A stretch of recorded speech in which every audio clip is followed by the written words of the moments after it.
She was a college cheerleader, a beauty queen, and a rising star. The kind of girl everyone thought had a perfect future. But one August morning, a single 911 call shattered that image and exposed a dark secret hiding behind her bright smile.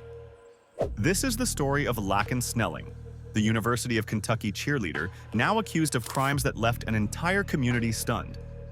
At just 21, Laken Snelling seemed to have it all. She represented her university at national competitions, posted about her goals and dreams, and inspired younger students who saw her as the definition of success.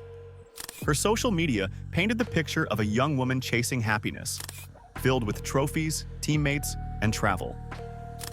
On her TikTok, Laken once shared a lighthearted video, a simple meme filled with tiny emoji goals: a ring, a baby, money, family, and a house. Symbols of what she said she wanted in life: marriage, stability, and happiness. Friends later said she often talked about wanting children someday, describing her future as picture perfect. But that playful post now feels hauntingly ironic, as prosecutors allege she concealed a pregnancy and hid the truth from everyone around her.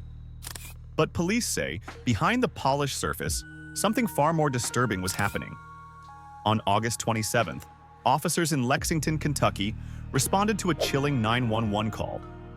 A newborn baby, they were told, had been found cold and unresponsive inside a closet. When investigators arrived, they discovered a black trash bag, and inside, wrapped in a towel, was a newborn boy. Laken herself wasn't even home. 6 days later, she was arrested and charged with abuse of a corpse, tampering with physical evidence, and concealing the birth of an infant. But what police uncovered next would turn a tragic discovery into a national headline. It wasn't just what was found in that apartment. It was who was involved, and what it revealed about the darker side of perfect college life. Snelling pleaded not guilty to all charges and was released on a $100,000 bond. She's now under house arrest at her parents' home in Tennessee and no longer enrolled at the University of Kentucky. Court documents show investigators are piecing together a complex timeline: a pregnancy that was allegedly kept secret, a birth that may have happened in silence, and a desperate attempt to hide what came after.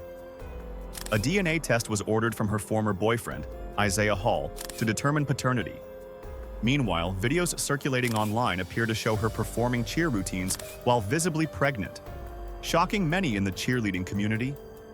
For investigators, the most critical question remains: was the baby born alive? A preliminary autopsy confirmed the infant was male, but the cause of death is still undetermined. Forensic experts describe the results as inconclusive. Until additional medical testing is complete, prosecutors can't say whether this was a stillbirth, a death shortly after delivery, or something even more tragic.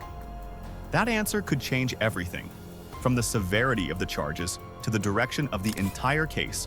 The case has sparked a nationwide debate about how the legal system treats pregnancy-related cases. Kentucky has some of the strictest laws in the country when it comes to concealment of birth, and every step in this investigation is being watched closely. Many see this not only as a criminal case, but as part of a larger conversation about women's rights, abortion laws, and how fear and stigma can drive desperate decisions. Some call it an example of justice. Others, a tragic failure of compassion. Regardless of where you stand, one thing is certain: this story has exposed deep divisions about how society handles young women in crisis. Laken Snelling's next court appearance is set for September 26th. Prosecutors are expected to present new evidence, while the defense will argue that the facts have been misunderstood. If medical evidence shows the baby was born alive, homicide charges could follow. If the death occurred before birth, the case may stay focused on concealment and abuse of a corpse. For now, Snelling remains under supervision, barred from returning to school or crossing state lines. Her once glamorous life is now confined to the walls of her parents' home, as the world waits for the truth. Cases like this remind us that behind every headline is a deeper human story, filled with choices, pressure, and pain. If you follow true crime for the facts, the law, or the search for justice, subscribe and stay tuned. New episodes are coming soon, Only here on True Crime Cases USA.